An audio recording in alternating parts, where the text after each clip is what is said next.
hukumnya adalah makruh bagi makmum membaca surat. Okay. Apakah hukum adzan bagi orang yang hadas? Jawabannya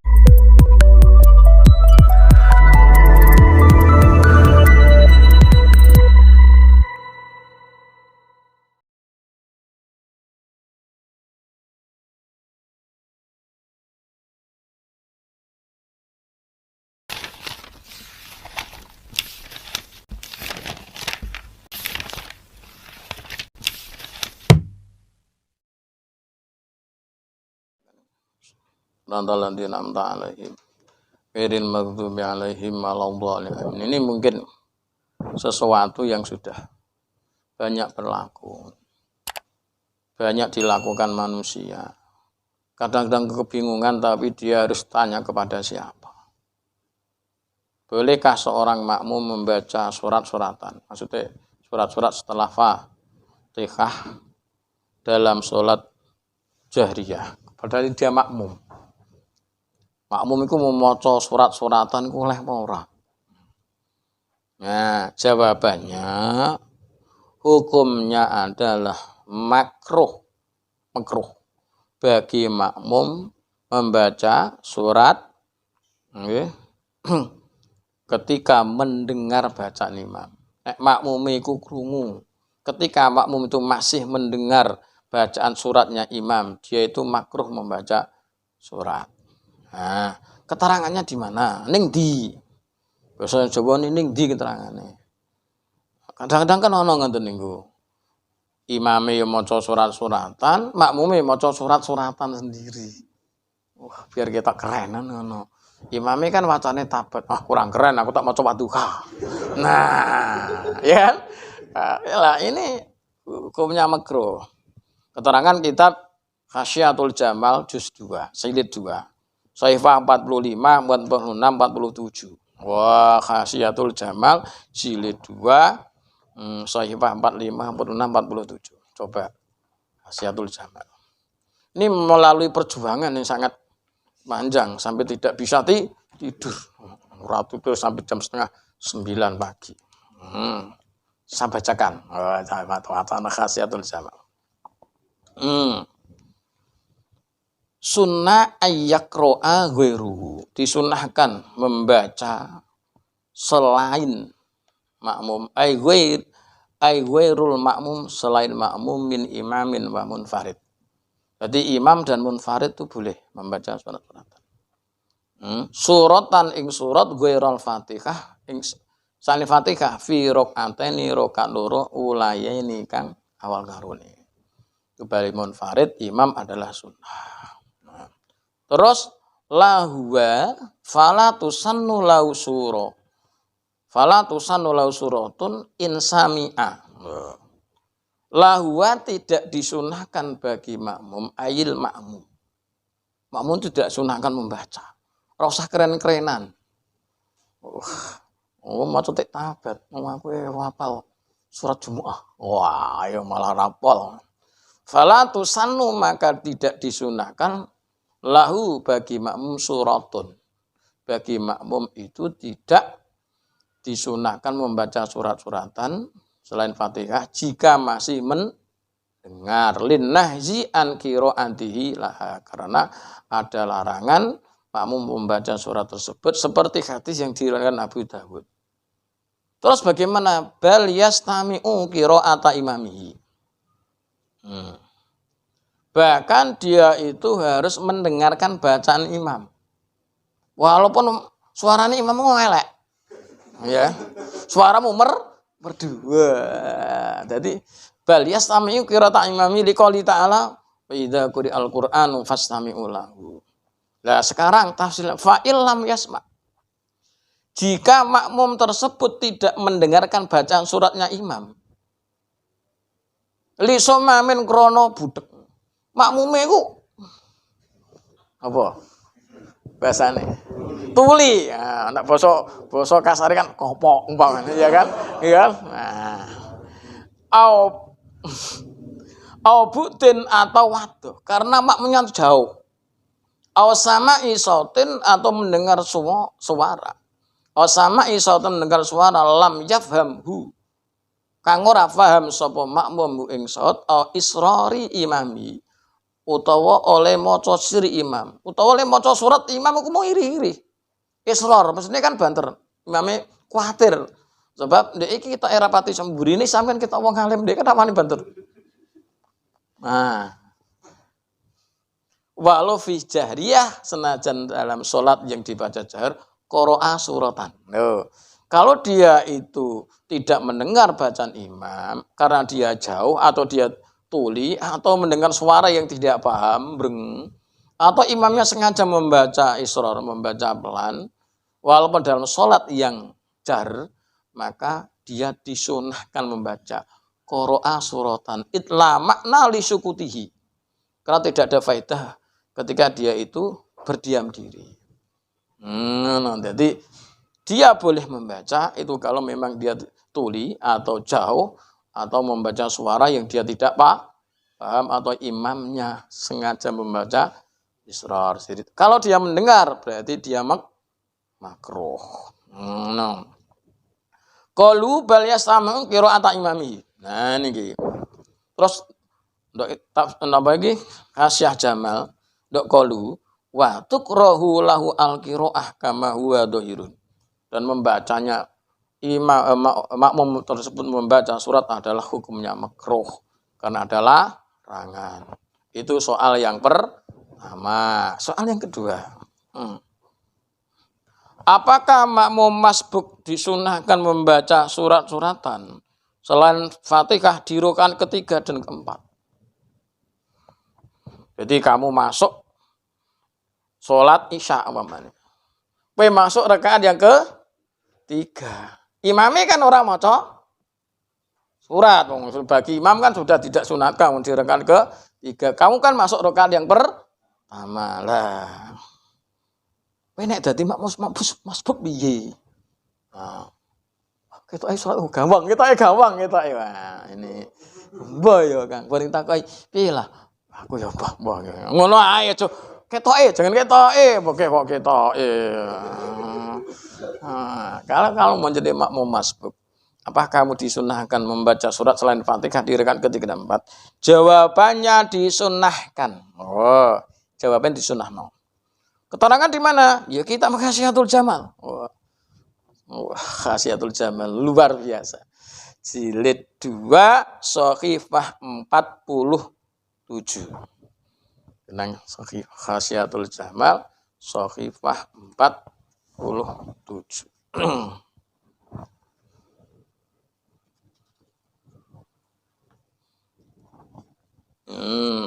Amang. Fa in subiko bihima ay bil ulayani min sholati imamihi bi alam yudrik huma mahu qira'aha fi baqi sholatihi. Jika dia itu menjadi makmum masbuk dari 2 rakaat, dia ketinggalan 2 rakaat dari sholatnya imam, maka makmum masbuk tersebut membaca surat qira'ah fi baqi sholati. Maksudnya bagi sholati ai fi salisati warabi'ah. Di rakaat ketiga 4 imam, berarti kamu kan masuk rakaat tengah, kamu disunahkan membaca surat. Paham? Paham. Ngono. Itu tambah hari tambah pinter, tambah alim, pergi jalan. Mbah ya piye ya? Kitabku Jamal jedok toko. Takut Jamal ada toko. Bagaimana Mbah Yai Alfa? Insyaallah. Wah, insyaallah tok ora jawab insyaallah. Bagaimana Mbah Yai Lukman? Wah, saya baru ngetik. Nah, namanya kan gitu. Nah, ngetik kitab, orang ngetik ya. Jadi fa in subika bi ima ay bil ulayani min sholati imami bi alam yudriku ma ma'ahu qira'ah fi baqi sholati idza tadarakahu wa lam yakun qira'ah fi ma adrakahu. Masyaallah. Supaya apa kok ngono? Li alla takhluwa sholatuhu anisurah. Supaya sholatnya makmum masbuk tersebut tidak sepi dari bacaan surah. Supaya kan ada dia membaca surat-suratan. Maksudnya kan ketika dia dengan imam kan ora melu imami maca, kan dia masuk rakaat yang ketiga. Lah maka di Allah tahluwa sholatu anisura. Ini soal yang kedua. Soal yang ketiga. Nah, ini yang lagi tren. Lagi tren, bagaimana hukum sholat bagi orang yang diganduli? Diganduli apa bahasanya? Ya diganduli ya. Dia diganduli anaknya yang masih kecil. Pas sholat, fala sholat, anak itu luru. Ayah. Wah. Terus jaluk gendong. Anaknya jenenge Lukman. Umpamanya anaknya jenenge Lukman ya. Anak kedua jenenge Fahri. Ya padha ae ngene. Anaknya kembar Lukman dan Fahri. Wah. Nah. Sah atau tidak? Lihat dulu. Jawabannya ditafsil. Diperinci. Jika diketahui anak kecil tersebut tidak membawa najis. Contohnya, ketika habis sholat itu mau kan mbok nggoni pembalut. Nah, ya, mbok dusi, pempasai anyar. Kan kamu yakin tidak membawa najis. Maka sholatnya tetap sah. Tapi jika diketahui loh, anak kecil tersebut membawa najis, maka sholatnya tidak sah. Contohnya, lem nganggoni pembalut udah esok, terus kita kobol. Kita kobol. Nah, maka tidak sah. Keterangan kitab Bujairami Alal Khatib jilid 1. Saiki Bujairami ini Alal Khatib jilid 1 Sahifah 443. 443 telu jilid 1. Wah. Nah niki langsung far'un. Nah niki far'un. Di kitab lain ya ada. Far'un lau ta'allaqa bil musolli sobiyun au hiratun, atau pencinta kucing ya. Lam ya'lam najasata man fadima la tabtulu sholatuh. Jika ada seorang musolli ini diganduli anak kecil atau kucing, karena kamu penggemar kucing cuman kucingnya moro bosku ya. Dan dia tidak mengetahui bahwa anak kecil atau kucing tersebut najis, najis. La tabtulu sholatuh, tidak batal. Jelas iki sore. Li'anna hadza mimma ta'arada fil aslu. Ngoten. Wa kharaja biqaulina lam ya'lam najasata man fadhima ma law alimahu. Terkecuali kalau dia mengetahui bahwa manfaatnya mungkin gampangnya yo nggon niku SILT ini ya. Nggo najis. Sumago panalirah abitiflu zamanan la yumkinu fi ghuslu man fadima fa huwa bakin ala najasati fatabtulu sholatu. Kalau kamu yakin dia tuh membawa najis berarti sholatnya batal. Bakali kamu tuh akan mengalami seperti itu. Misal nanti anak. Yang paling dekat adalah Kang Ali. Oh, Kang Ali. Wana Lukman Fahri mungkin masih 15 atau 20 tahun yang akan datang. Masih lama. Mungkin sebentar lagi. Borong tahun. Sekarang apakah hukum adzan bagi orang yang hadas? Iki cak pondok kene iki. Cak pondok kene kan iki. Apakah hukum adzan bagi orang yang hadas? Jawabannya makruh. Makruh ya. Makruh. Lah ora haram boleh ngono. Makruh ya. Kitab Khasiatul Jamal jilid 1. Sahifah 482. Nah, Khasiatul Jamal jilid 1 482. Tak wacana. Biar kamu ini hidupnya ini hati-hati. 482. Nah, ini. Wa kuriha ayil adzan wal iqamah min fasikin. Dimakruhkan adzan dan qomat dari orang yang fasik. Li'annahu la yu'manu ayya'tiya bihima fi ghairil waqti. Karena orang yang fasik itu tidak dirasa aman ketika dia melakukan adzan dan qomat tidak pada waktunya. Wasobiyin termasuk makruh adalah cacili adzan itu makruh. durung balik. Kaya akeh wa ma. Lah terus wamuh disin. Nah ini. Dan orang yang hadas. Tangi langsung sholli ala sayyidina. Li khabari Tirmidzi karena ada keterangan dari hadis Tirmidzi la yu'adzinu illa mutawaddiun. Tidak boleh adzan kecuali orang yang punya wudu. Oh. Hati lho.